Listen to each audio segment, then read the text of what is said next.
starting live video. How does this go? Oh, okay. Oh, can everybody see me? I'm a bit low. Okay. So hello everybody. My name is Natasha Lewis from Night Saber Dog Training, and we're going to be doing a live today about TTouch and how it can help us and our dogs. To do that, I will be bringing on in a second Alex Wilson from Extra Dogs. Alex is a TTouch practitioner, but I will let him explain what that means. And I will get him on very shortly. But before I get Alex on, what I thought that I would do is just tell you a little story about how I first came across TTouch and how it helped me and my old girl Shadow cope with car sickness, because that was actually the very first time that I came across TTouch, and I did actually find it was really, really useful. So what happened that when we collected Shadow as a 8-week-old puppy from the breeder, what we found was that she actually was very badly car sick, which isn't very nice for a dog. It's not very nice for us humans either when we're car sick. But she really suffered, and I tried so many different things to to try and help her cope with this car sickness. And the one thing that I actually found was the one thing that helped was TTouch. And basically what I did was I taught her all the usual things of, getting her comfortable around the car, playing around the car, opening the car boot, getting her in the car, playing with her in the car. But she was so terrified of the car that, to start with, I couldn't get her near it. And this is where TTouch came in. So what I did, I actually bought a Thunder shirt at the time, because that was the only thing that was available. And I didn't put it on too tight, because actually the instructions that came with the TTouch, with the Thunder shirt, was that you have to put it on really, really tight. And I didn't feel comfortable doing that, so I didn't put it as tight as they said to do in the instructions. But what I did find was that it really worked, because I popped this Thunder shirt on her and I actually could get her to the car. And we went on and I kept going at it. And I actually got her reasonably comfortable in the car. And that was due to TTouch. So I'm a firm believer that it does actually work. And I just added Alex, as you can see. So yeah, so like I said, I just thought I'd share that with you guys. And well, hello Alex. Hi Natasha, it's lovely to it's really great to be here, and really excited to be spending a while having a chat about all the values of Tellington TTouch. Good. So for those people who don't know you, and I'm assuming there's going to be quite a few of those on this page, can you tell us a little bit about yourself and how did you get involved with TTouch? Yes, of course. I'm a professional dog trainer, and I got involved with TTouch about 10-12 years ago, completely by accident. At the time, I was working for Ellen Collinson Herbal Products, and when I worked for Ellen Collinson, we did a show called the Holistic Horse Fair. And although it was a completely disastrous show, we got to know our next door stand, who was TTouch. And the reason we got to know them was quite simply because we had a coffee machine and they didn't. And they spent most of the show popping over to us, stealing coffee from us. And whilst we didn't really get a chance to sell much herbs, and I don't think they got much chance of doing much for TTouch, we did get a chance to talk between ourselves and and it gave me a chance to find out more about Tellington TTouch, and I'll talk about that in a minute. I'm also a pro dog trainer, having trained under vet behaviorist Dr. Tom Mitchell and Lauren Langman, and also I passed the advanced instructors course with the Association of Pet Dog Trainers, and I'm the senior instructor at the dog training college. So I have quite a lot of experience in dog training. I also teach the dog training college's Reactive Rascals course and their canine body language, and also teach the instructor courses for those two programs as well. Nice to see a couple of familiar faces. Hi, Nikki. Hi, Sarah. Hi, Colin. Hi, Debbie. Good to see some people are joining us. So, sorry, I think Hello, that Kate. doesn't answer your question, Natasha. I think you've answered it, yeah. So, so the other question I have is, can you tell us what TTouch actually is? Because I think a lot of people just assume that it's a form of massage, and it's actually so much more than that, isn't it? That's a really great question, Natasha. And actually, it's nothing to do with massage at all. And it's, I think, one of the common sort of misnomers about TTouch is that it is a form of massage. And I'm not an expert in massage at all, but my understanding of massage is that it works on the muscle and the tissue. And with TTouch, we're working with the nervous system. And the bodywork part of TTouch is only one small or one part of this incredible work, as well as the bodywork side of things. And what we're doing with the bodywork is it's light pressure touch, and trying to encourage the dog to move non-habitually. But what we're really trying to do is to release pressure, and help the nervous system and help the dog build confidence and be the best they possibly can. But the other aspects of TTouch that we also have is a number of groundwork exercises. So we want to help dogs move slowly, move in balance. And one of the things that we're really conscious of and really thinking about is that link between posture and behavior, and how we can help dogs to improve their posture, which in turn will change their behavior. And it can help with confidence, it can help with optimism.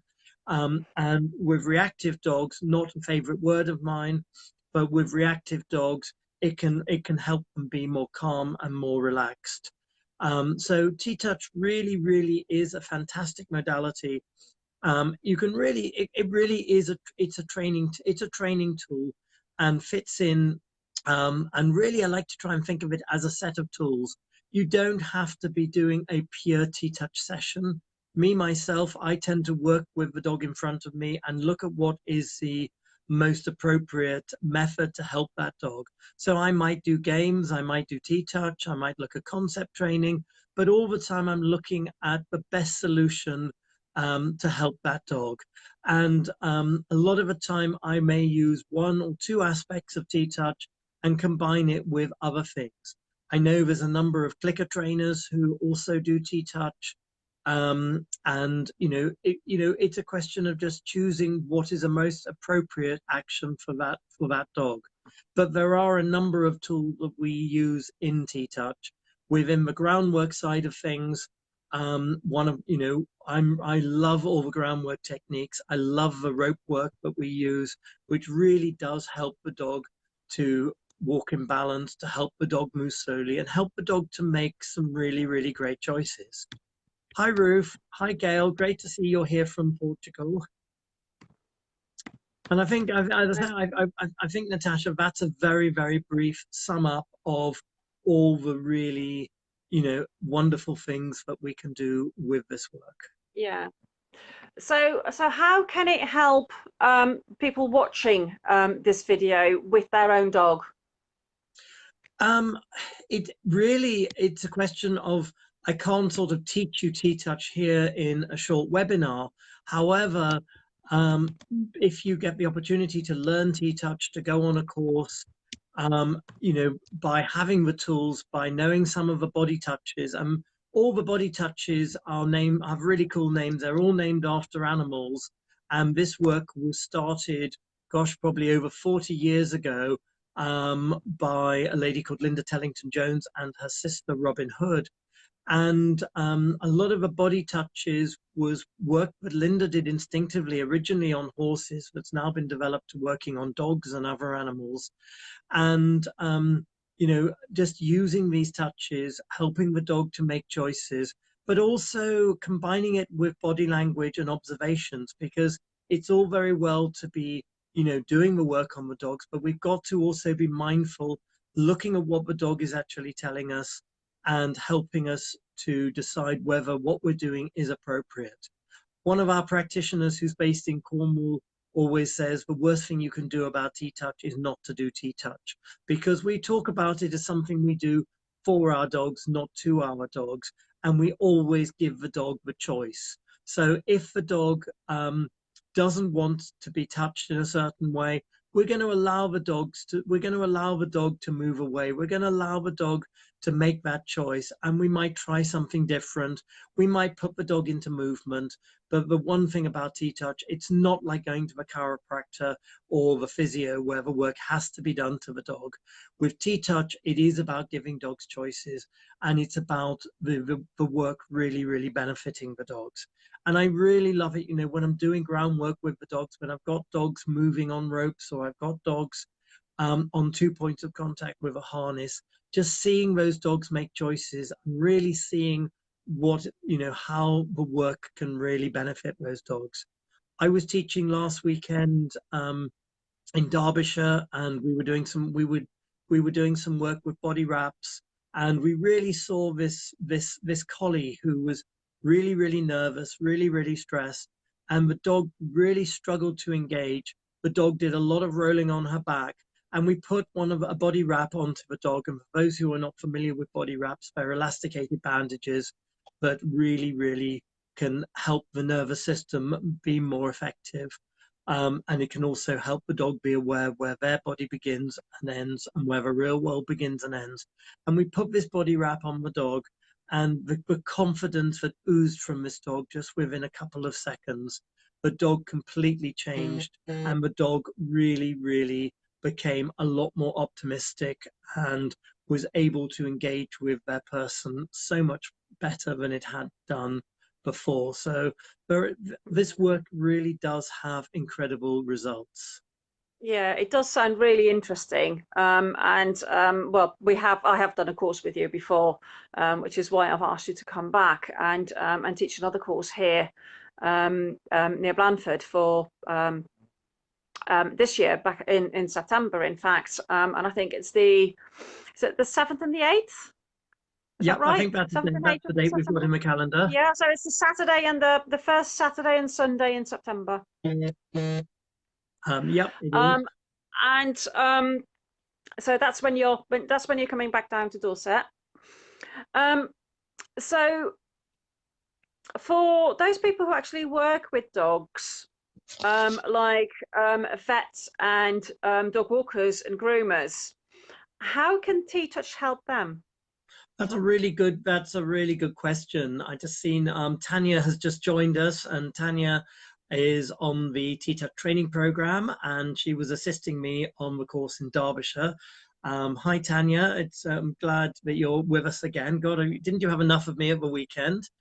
Anyway, to answer your question, it's really, really interesting question, because I was teaching a course down in Devon at the end of the last year, and I had a vet on the course, Dr. Montana Mays, who's a lovely vet from Australia, who was locuming in the UK. And I remember Montana, when we did the intro, she sort of admitted she was a vet. And I guess as a dog trainer and behavioral consultant, I'm always a little bit apprehensive with vets, because vets can be skeptical about the work we do. And I said to Montana, well, it'd be really interesting to hear what you've got to say about this work from a veterinary perspective. And of course, the one thing we never do in this work is make any veterinary diagnosis. This work isn't about that. It's about helping dogs. And I remember Montana saying the one thing she would be very, very skeptical about was the body wraps. She'd heard about body wraps, and she said, as a scientist, it just didn't sit right for her. And Mm, she had two collies with her, her own collies, very much what we would call naughty but nice dogs, lovely dogs, but very, very high arousal agility types.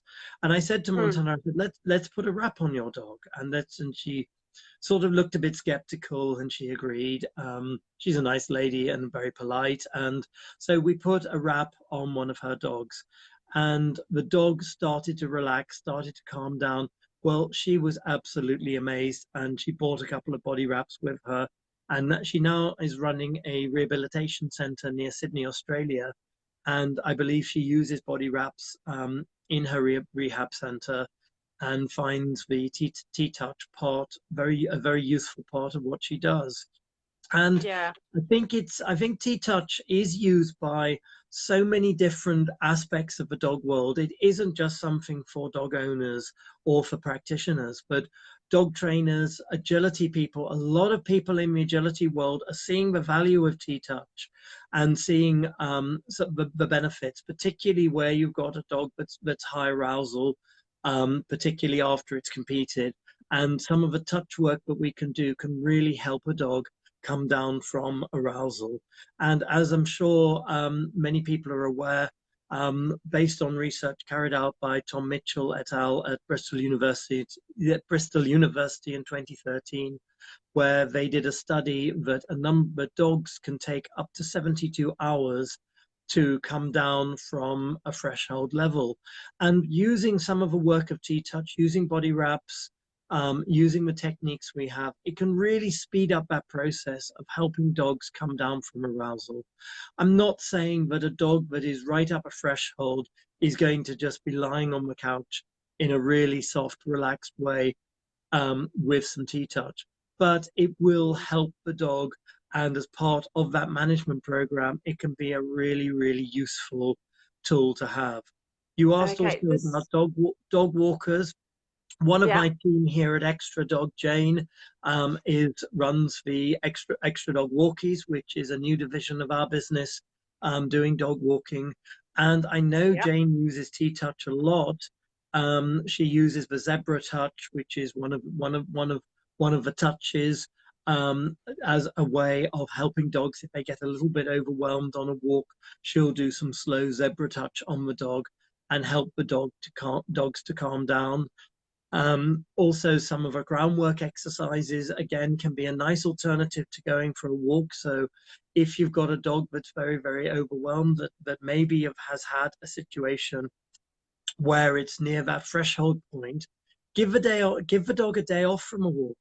You have my permission, and I'm sure you have Natasha's permission as well. Give the dog a day off, Yes. maybe give the Yeah. dog 2 or Yeah. 3 days off, and do some groundwork with Sometimes the you have dog. to. Or Sometimes even you do have to do that. Yeah. Absolutely, and give the dog a day off from a walk, but do something different with the dog. Play some games, do some TTouch, do some free work. There are so many other things within the realms of what we're doing that we talk about on on the courses that I teach as alternatives. It's not going to be bad for the dog. It's going to give the dog something that's going to really mentally stimulate the dog, which is just important as physical stimulation.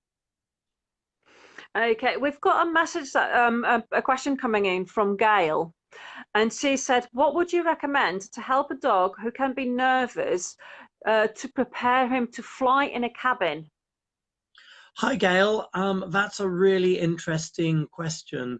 And a couple of things I would be thinking about is starting to do some work with body wraps. I know you came on my course in Portugal a couple of years ago, and we did some work with body wraps, which was really, really, that can be really helpful to help the dog calm. I'd also look at some of the touches, some ear work, and I remember we did ear work when the Rains came on the course. We sat in the cafe doing some ear work with the stuffed dog. And ear work would be really, really helpful, but also free work, which unfortunately is new since the course you came on. But some of the free work, and maybe if you come on the course in Portugal next year, you'll get a chance to experience free work. Otherwise, get in touch with me and I can send you some information about it. But free work would, again, be something I would definitely recommend to help prepare the dog for the experience. But the other thing, some of the groundwork that we did in Portugal, again, could be really helpful. And, just lots of different things. And I know you've done the Pro Dog training course, as I have. Boundary games would be good. The reward nothing game, lots of the low arousal games that you did on the Pro Dog course should be helpful as well. Okay, well, thank you for answering that one, Alex. So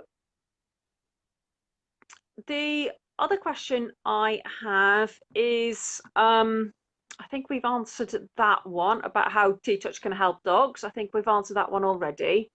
So you've got the Zero to Hero course, as you call it. What is different to this particular 2-day course that we'll be holding on the 7th and 8th of September to any other courses that are out there at the moment? Well, I suppose the short answer is it's got me teaching it. And I don't mean that in a pompous way or an arrogant way. It's purely because all of us practitioners and the instructors, we all have a different take on TTouch. We've all been influenced by different people who taught us on our own journey. I was very lucky in my 3 years of training as a practitioner that I trained under a number of instructors, including Sarah Fisher, Marie Miller, Tina Constance, Kathy Cascade, Robin Hood, who's Linda's sister, Lucy Leclerc, Edie Jane Eaton, and they all interpret the work differently. And I think that's the key about TTouch is it's not rigid. Like with clicker training, there are a rigid set of rules. The dog offers a behavior, you click, you give the marker, and then you give the reward. It's very, That's very right. different. Clicking is a marker, so you can say click. Yeah, I got that one a bit wrong, didn't I? You can And say click. but with TTouch, it isn't rigid, and we can, we all have a slight different perspective on the work. For me, I really look at the work from a dog training perspective, and also I come at TTouch from also doing other things, and I consider my course to be a blended course. So within the course, we don't just do TTouch. We cover all aspects of TTouch. So we cover the body work, and I give the students a really awesome portfolio of touches that they can take away with them. There are 3 categories of touches. We have the slides, we have the lifts and the circular touches, and you will have touches from all those categories to use and to, on your dogs and on other dogs that you're surrounded by. We also deep dive into body language, and although this isn't the full body language course that I teach, a lot of the aspects of canine body language will be covered on this course, and you will get a good understanding of body language, because that is, one of my areas of interest. And we combine that with the new free work, which, although technically not part of TTouch, it was developed by Sarah Fisher, and it is a lot of us who do TTouch also do the free work. And free work is a wonderful opportunity to give dogs the opportunity to make some great choices.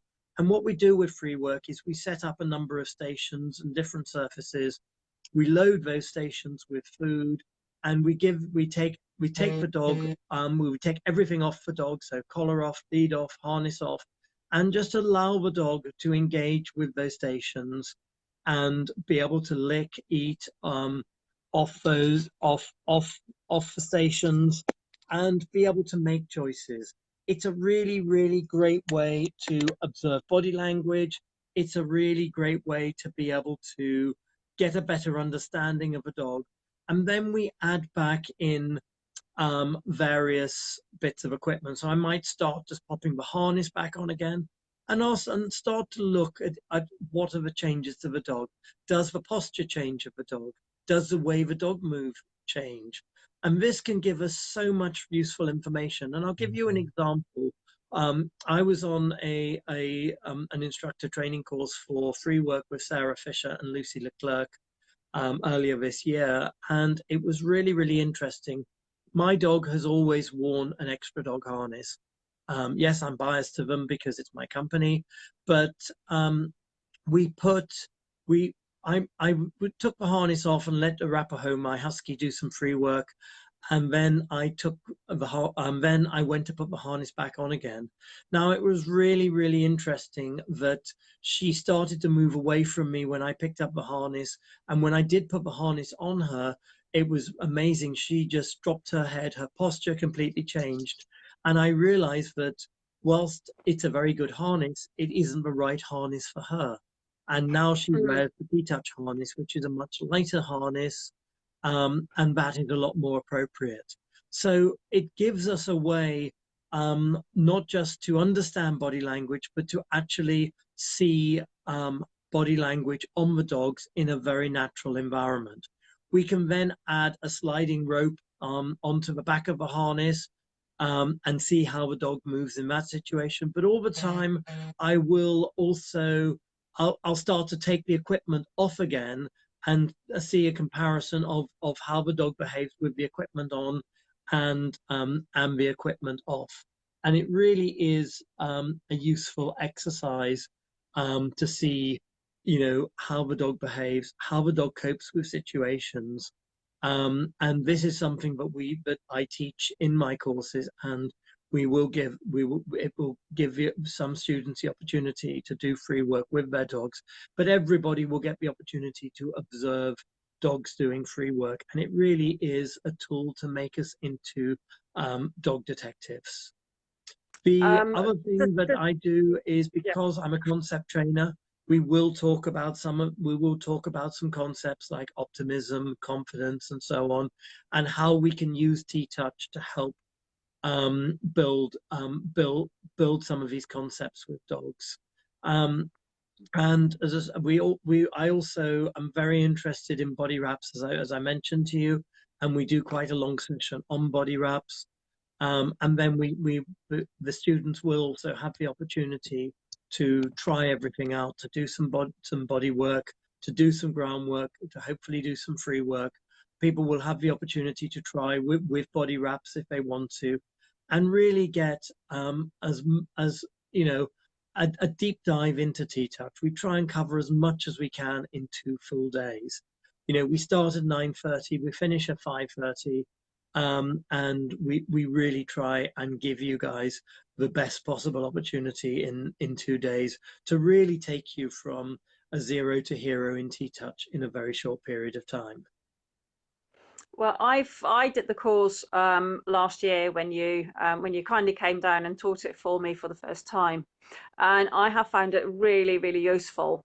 And one of the things that I use a lot of what you've taught us is we have done free work sessions with some of the dogs that come to my classes, and we found that really useful and really interesting to see how the dogs react to actually having all their equipment taken off them. So no collars, no harnesses, nothing. They're just left to roam in our little area with some stations set up, and just see how they interact and how they behave, and how their behavior is different when they're doing that to when you put the equipment back on. I find really, really interesting to see. And the other thing that I've been using quite a lot actually in my training classes is the maze that you put on. And I can't remember what you actually call it. Is it labyrinth or It's called the maze? labyrinth. The labyrinth, yeah. And And for I those who really don't find know that what really it is, useful to balance the dogs, especially when we're doing lead work. So I use that as well quite often. So yeah, so I find that really, really interesting. And um, yeah, that was really interesting. I don't know if there's any other questions from people. I've just asked to see if anyone else had any questions. I must say, Um, just talking about the labyrinth, I really love the use of the labyrinth. For those who don't know what it is, if you imagine it, two interlocking Fs, and we bring dogs. Dogs can walk into the labyrinth very, very slowly. They can make turns. They can bring themselves into balance, and it really get it. I suppose it's a Times crossword for dogs because they have to really think. They have to be really really conscious of where they're going, what they're doing, and it can be a really useful tool.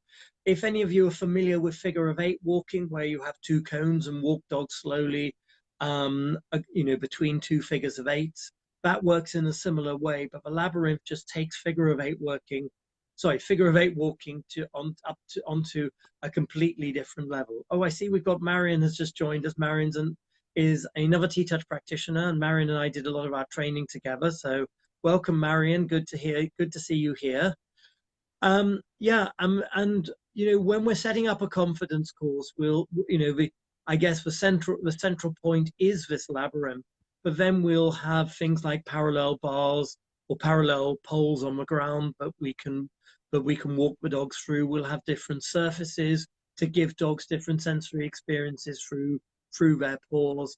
And I think really one of the lovely things about doing the groundwork is, the confidence course doesn't look so dissimilar to an agility course, except it's flat on the ground. But there's no fault, there's no times, and it's all about the dogs doing things very, very slowly, very, very calmly, and making choices. And if the dog doesn't like something that it walks on or something that it does, then we don't force the dog. We take the dog away and give them something different for the dog to do. So there are so many opportunities to use the confidence course, and we can combine it um, with having the dog on a harness and 2 points of contact. We can add a rope to the dog as an alternative to using a lead. And what I love about using ropes is ropes can slide through the harness and takes the tension that a lead can often add. And I've gone away from using long lines when I'm training clients now, because I find even with a long line, a dog can pull onto a long line and still jerk. But the lovely thing about using a rope is the rope can actually slide through the back of the harness. And if any tension does appear, if you just stroke one hand over the other, stroke on the rope or even on a lead, again, that can be a fantastic tool to take tension off that rope, and really help the dog to be relaxed and calm. Yeah, the stroking on the lead, actually, that is one of the things that I use quite often with people who really struggle with getting their dog not to pull on the lead. And it does work really, really nicely. And it's much kinder for the dog as well, like you showed us last year on the course. Yeah, I think Yeah, I like that. I think the lead stroking is a really, really good technique to get tension off a lead or off a rope. And it's something that we're incorporating into the Reactive Rascals course, because it's a tool that is so helpful for reactive dogs, because when you get a reactive dog, just to be able to stroke the lead just takes some of that tension, some of that pulling away from the dog, and can really help the dog to be a lot calmer on the lead. And it is a tool I'm using more and more. And I know a lot of trainers and a lot of owners are finding stroking the lead, whilst it may look a little bit unorthodox, it does really produce incredible results. Yeah, and I've got a comment here from Hazel. She said she was at a TTouch 5-day workshop last week, and she found it so helpful with her dog Isla. Oh, So some I'm more glad praise you for enjoyed it. TTouch there. It's Hazel nice to lives see in a few Scotland. faces here who have done some TTouch and getting the benefit out of it. Yeah, yeah. So are there any other questions, guys? Can you think of anything else? Because I think we've covered everything that I sort of No, I thought think if of. anybody obviously in the Dorset area, or Colin, it's not too far for you to travel from Cornwall to come down to Dorset the first weekend in September. We're going to have an absolutely awesome weekend. Natasha, how do people actually book on the course? We have, well, I've got a booking link on my website, which is www.nightsaberdogtraining, all one word, .co.uk/TTouch. That will take you to directly to the page, and then you can book it from there. The course is £200, but if you want to pay by instalments, then we can sort that out as well. Great. It would be lovely. It would be lovely to see some of you from this call to join us the week after next. It would, or a couple of weeks time. A I couple of know we're weeks going to time. have some absolutely awesome learning. Yeah, We're going to deep dive into a lot of these subjects, and you'll all go away hopefully with some new tools to help your dogs, or yeah, if you're fellow pro, help your clients' dogs. yeah. Well, Hazel's just posed a question. She says she wishes she was closer, but her question is, what are the best slides to use with a reactive dog? She's hoping to progress on her TTouch journey with more workshops, but she lives in Scotland, so a bit far for her to come this time. Well, But her question is, what are the I'm best sure slides Natasha to could use? recommend some very nice local dog-friendly hotels if you want to come and join us, Hazel, and we'll make you very welcome on the course. When you say slides, are you talking about touches, Hazel? Yes, I think she is.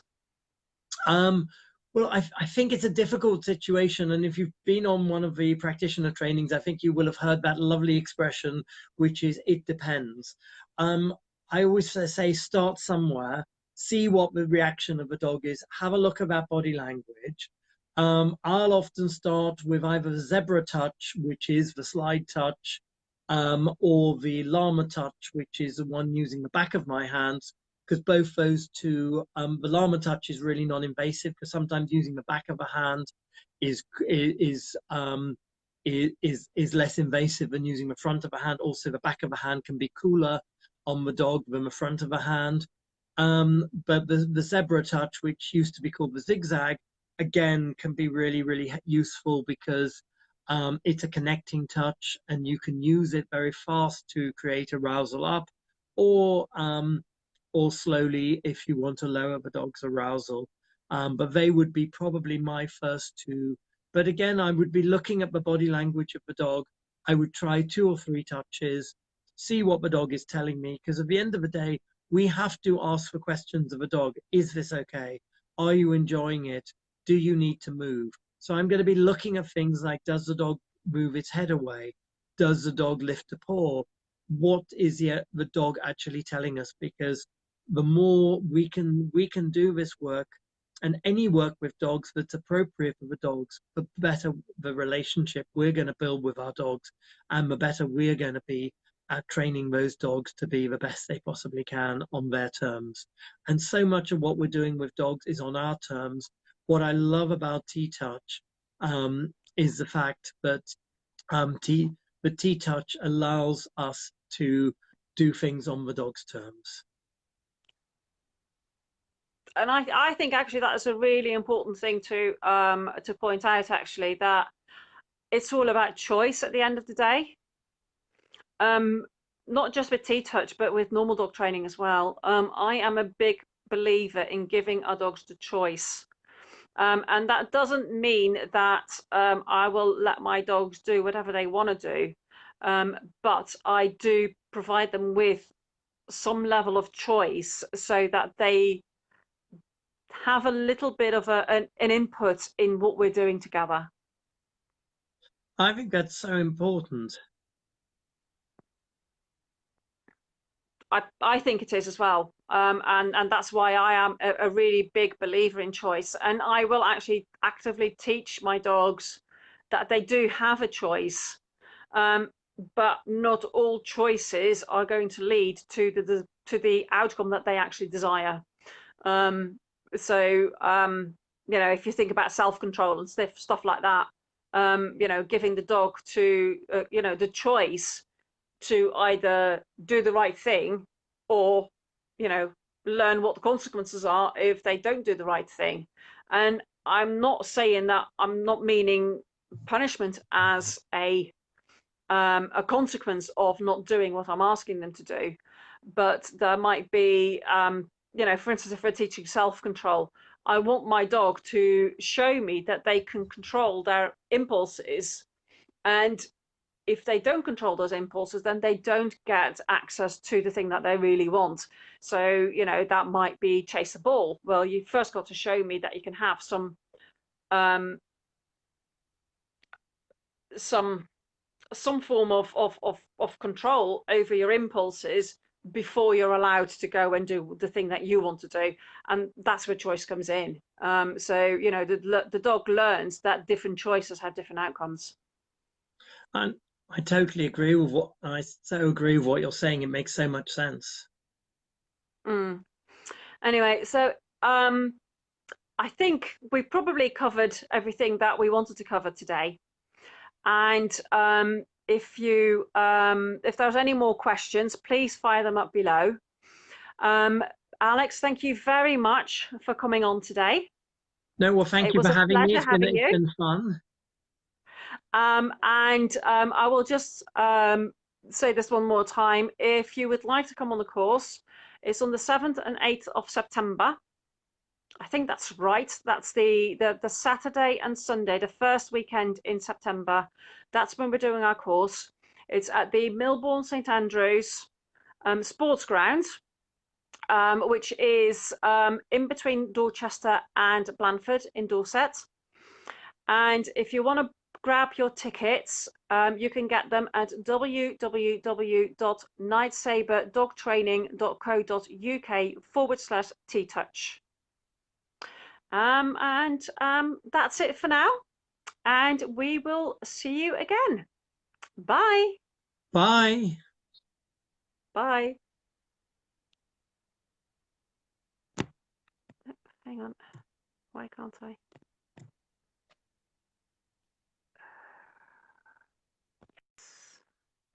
Okay, so I'm just going